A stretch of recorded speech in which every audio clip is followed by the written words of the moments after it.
What's going on, XCFL Network? It is your boy Brandon Hill back with the Hitstick podcast.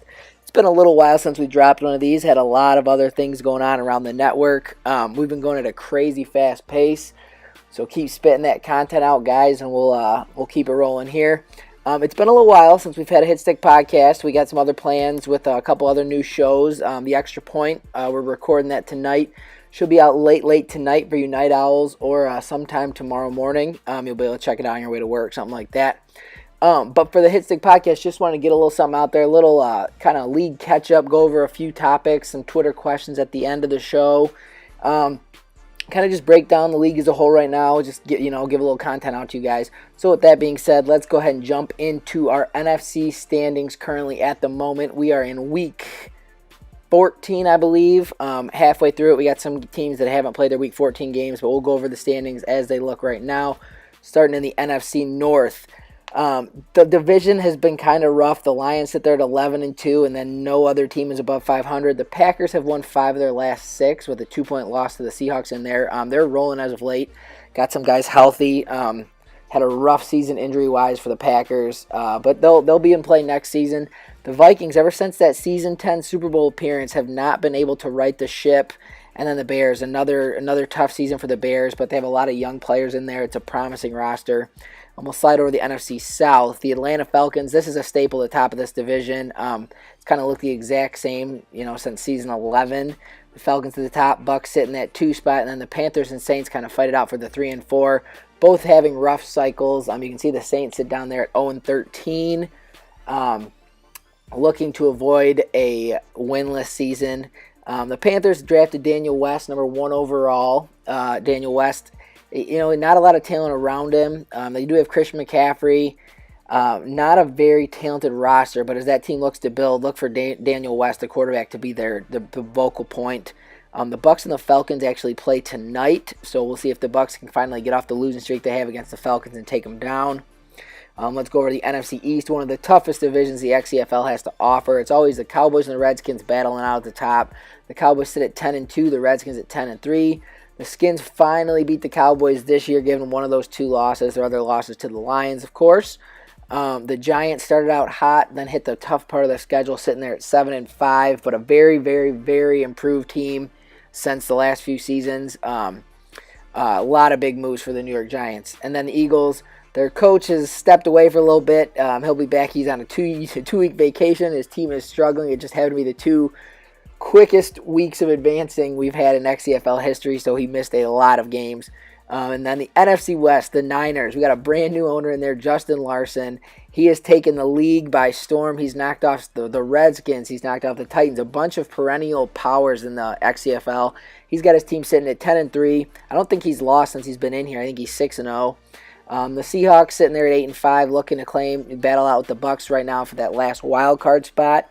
And then you got the Rams at 4-9 and the Cardinals at 3-10. Both talented teams. The NFC West is a tough division. Look for the Rams and Cardinals to be very improved next season, much improved next season. Okay, let's go ahead and slide over to the AFC side of things. And we'll start with the AFC North, another very tough division. The Browns and the Ravens go back and forth, every single week. The Browns are sitting at 10-3 with 2 wins over the Ravens, so they own the tiebreaker currently. The Ravens just lost a shootout to the Detroit Lions. Bengals at 6-6, and then you see the Steelers struggling through this second half of the season. Injuries are starting to take a toll on this team. Big Ben's probably his last season. They're going to have to start to rebuild. We'll see how they end up looking next season. The AFC South looking a little different than it has in the past. The Titans normally in that 1 spot, but they're down there in the 3 hole at 8-4. the Jacksonville Jaguars, led by Leonard Fournette, and then a young quarterback, Richie, I believe, sitting at 11-2, complete control of that division. The Texans at 9-4, Hudson Fowler and Boone finally getting on the same page, putting some nice games together here. And then the Colts 4-8. It's a tough division for the Colts. 3 very talented users, very talented teams. And then first year with Mitch Trubisky, so we'll see if they can build off that and hopefully add a few new pieces via the draft this offseason and be right in the mix of things next year. And then the AFC East. This division, normally one of our weaker divisions, but I'm really impressed with the team building going on here. We got a couple new users holding the Dolphins, the Bills, and then we just lost our Patriots owner, but he was turning things around. The Dolphins and the Bills, new users, yeah. The J-Mo with the Dolphins, he's done what he needs to do. He's playing his division well. He's sitting at 9-4. Very talented team there. The running back Frank Moma is carrying him through. And then we got the Jets 6-8. Dave's trying to figure it out. He's got a talented roster as well. Just needs to start stringing together some wins, get some consistency in that organization. And then the Buffalo Bills. This was one of the worst rosters I've ever seen someone had to take over. Had a couple first-round picks, and Violent has really taken this team, and he's getting them on the right track. He's got a new quarterback in there, LC7. And don't let this record fool you. This is a very talented team as well, and I look for them to do big things next season. I think they have a couple more first-rounders this year. This could be a team that fights for that AFC East crown next year for sure. And then we'll go to the AFC West. The AFC West, the Oakland Raiders and Coach Doss sit at the number 1 spot with one of our new users sitting at 8-5, Iraq rookies.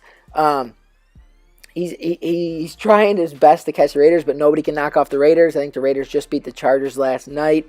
And then you see the 0-13 Chiefs. Very rough year for the Chiefs. They had a couple, we had a switch in owners. Got Hall of Famer Nick Z back in the house, taking the Chiefs over. So we'll see if he can get the Chiefs, get him through the season, get in the offseason, and start building his team the way he likes it. So that'll have it for our AFC and NFC standings. It's a wide open race. We got some very talented teams on both sides of the ball, or both sides of the conferences. But you still see those same teams kind of holding the top spot. But you do get some new teams coming in. The Dolphins are going to make the playoffs this year. New 49ers owners getting them back in the playoffs. They could be a force. And we'll kind of see if anybody can take down those Dallas Cowboys. All right, so next segment of the show, we are going to transition over. This is going to be, I think, 2 years ago, we had the year of the quarterback, where we had 5 quarterbacks go in the first round. We had 6 quarterbacks go in the first 44 picks of the draft. So we're going to kind of do a quick check-in on our year of the quarterbacks and see what they're looking like right now at this point in their career. So with that being said, we'll start with the number 3 overall pick in the draft. It was Chance Saleh. He went to the Atlanta Falcons. This was a crazy draft. Teams were trading all over the place trying to get up in the top 2 spots to take Kevin Bassey and Solomon Cohn. And then the Falcons ended up trading out of number 3 spot and then ended up trading back in when the Niners moved back. It just was a crazy draft. But the Falcons ended up with Chance Saleh.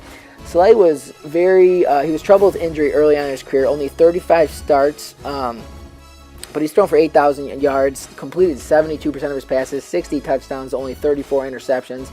99 sacks, which is, compared to the rest of this list, is not too bad. Saleh, he's definitely on the most talented team out of all of these quarterbacks, and the Falcons having that 3rd overall pick just was a huge grace for Saleh to get a very talented quarterback to slide right in with a very talented roster, loaded at receiver. This year he's got DeMarco Office, who's making plays all over the field for him.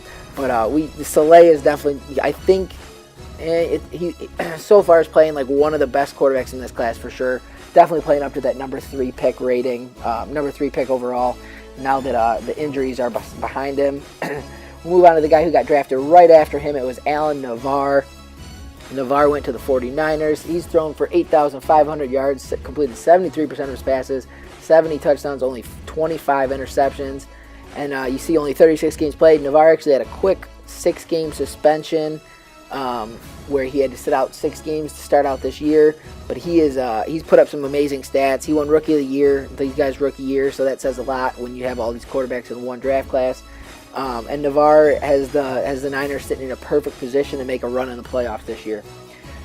Next up, Shaylin Downing. He was the Heisman winning quarterback this draft class. And he went number 10 to the Browns. Browns had 2 picks in the first 10 picks, and the first one they took Marcus Mason, the running back they have who's killing it this year, and then they took Downing with the second pick, or with the second pick in the first round, number 10. He's thrown for just over 8,000 yards, completing 66% of his passes, 69 touchdowns to 41 interceptions. I think a lot of it has to do, he's not throwing the ball as much as the first two. They're a very balanced offense, they always have been. Mason does his job on the ground, and Downing does just enough to help, and they have a very talented defense, and he's got the Browns in a nice spot atop the division as well. We'll slide down to the bottom here with the New York Jets and Nathan Lohrig. Lohrig is the 13th pick in the draft class, so that's 4 quarterbacks in the top 13.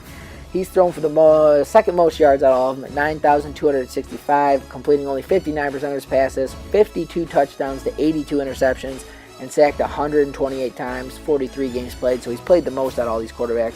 I think a lot of his stats have to do, he went to probably the least talented roster out of the whole bunch. The Jets were in kind of a rebuilding period where they brought him in, and it was kind of his job to lead the charge. They've struggled.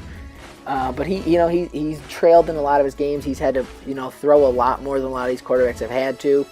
And, he hasn't been that bad. He needs to learn how to take care of the football a little better, but overall, Lohrig is not that bad of a quarterback. And we'll slide over to Hudson Fowler, the most talked about of the 6 quarterbacks probably this season. He's having beef with the offensive coordinator, with the head coach. But, quietly Hudson Fowler's put together an amazing career so far. Just over 10,000 yards passing, 67% completions, 79 touchdowns, only 40 interceptions. But he has been sacked 130 times. This has been Coach Boone's problem since, the last Madden cycle. He can't protect the quarterback. But it doesn't seem to be bothering Fowler much this year. I know they're taking better care of him this season. Very low interception ratio compared to his touchdowns. Very talented quarterback, lots of chances to throw the football in that offense, and I see Hudson Fowler coming out as one of the top quarterbacks in this draft class as well. And then as our lone second-round pick, it was Corey Prentice of the Tampa Bay Buccaneers. Prentice, you can see, only 17 games played. He played his rookie season, wasn't very successful, 24 touchdowns, 31 interceptions, 3,449 yards. The Bucs ended up drafting another quarterback. They went with Rashad Hollins out of Michigan State just a year later. So Prentice kind of has been riding the bench after his rookie year. I know he's been on the trade block a few times. No one seems to have much interest. It really comes down to Prentice doesn't have the arm strength to compete in the XCFL. He made bad decisions early on, and it just has kind of hurt him. And then the Bucs ended up grabbing another rookie, and he beat out Prentice as a starter. And that's currently where our 6 quarterbacks sit. These are their career stats again. Some have played a couple more games than the other. We have a couple of Week 14 games down on there from this year, or for this week. But overall, we got a great bunch of quarterbacks. The first 5 of them very successful. Lohrig needs to just get the interceptions under control. Hopefully, he can turn this team around, help them towards the end of this Madden cycle, get to the playoffs. That division's always up for grabs. But Saleh, Navarre, Downing, and Fowler all are on competitive teams. So it really shows what drafting a quarterback high in the draft, getting your franchise guy can do for you. All these guys were day 1 starters, and you can kind of just see the success they're having. All right, well, this is the point of our show. We're getting towards the end. We are going to take a few Twitter questions from some of our XCFL fans. It's our Hitstick Twitter question segment. So let's go ahead and get to the first tweet here. It is from Daniel Thomas at Lion Fanatic DT. What's up, Hitstick Podcast? If you could only have one, who you taking? Gordon Todd or Dixon Bishop? Hashtag One Pride, hashtag Go Lions. Thank you for the question, Daniel. This is a tough question. Both of these guys, very similar receivers. Todd stands 6'5", 236. Dixon Bishop, 6'5", 225, a little bit smaller, a little bit faster. I think if I had to lean one way, you can't go wrong with either of these guys, both having incredible careers, incredible seasons so far in that Lions offense. I'm going to go Dixon Bishop. I think he's a better route runner, a little bit quicker in and out of his breaks. He's just a more versatile receiver, whether it's going across the middle, catching a drag route, a slant, then he does have the ability to go deep and catch the ball over the top, where Todd might just be more of I don't want to say he's slower, because he's fast, he's got good speed for a guy his size, just he's not as agile, not as light on his feet as Dixon Bishop is. So Daniel, I'm going to have to go with Dixon Bishop on that one. Thank you for the question, sir. We will move on to our next question, and the tweet is from D Jackson at DJ232. A quick question for y'all, Hitstick Podcast. Rank these young upcoming running backs Okay, we got Jordan Aguirre from the Cardinals, Malcolm Dudley from the Patriots, Marcus Mason from the Browns, Curtis Roberts from the Bucks, and then we have Darren Anobi from the Seattle Seahawks. Who you got? Hashtag XCFL. Oh man, this is a tough question. This is a lot of talented young men, all at different, all within the first 3 years of most of their careers. Uh, Aguirre is kind of a bigger back. He's slower. He's a power back. It's really his first year as the starter in Arizona since they got rid of David Johnson and sent him to Tennessee. But he's having a pretty successful season. Malcolm Dudley with the Patriots. He's put up some pretty big numbers his first 2.5 seasons here in that explosive New England offense. They got a lot of weapons, and he's one of their top weapons. Marcus Mason does a little bit of everything for the Browns. He catches the ball out of the backfield. Obviously a great runner. He's one of the big reasons the Browns are sitting where they're at. An MVP-type season for Marcus Mason. Curtis Roberts, another guy that just does it all. I think he leads the Bucks in catches this season along with rushing yards. He's the XCFL leading rusher this season. Rough first season. He was injury-prone, missed a couple of games. And then Anobi, the oldest back out of these five, drafted way too early by the Philadelphia Eagles at number 10, I believe, or 11. He missed a lot of games his first 2 seasons, and then finally the Eagles gave up on him and dealt him to the Seahawks, where he's actually found some success this season with the Seahawks catching the ball in the backfield. And he can. You think he's just this little speed back, scat back, but he gets up in there and he takes him between the tackles as well. So if I had to rank these 5, I'm going to go probably a little shock of some people, but based off the career he's put together so far, number 1, I am going Malcolm Dudley. The guys ran for his first season, rookie year, 819 yards and 9 touchdowns. And then his second year, he runs for 1,250 yards and 17 touchdowns. And then this season so far, he's at 1,067 yards and 8 touchdowns. So some pretty good years from a young back there. My number 2, I'm going to go Curtis Roberts. Yeah, he had the injury-prone rookie season, but he was taken really high in the draft. I think he was taken number 2 overall. The Bucks really wanted him. They got their guy, won the Heisman Trophy at Florida.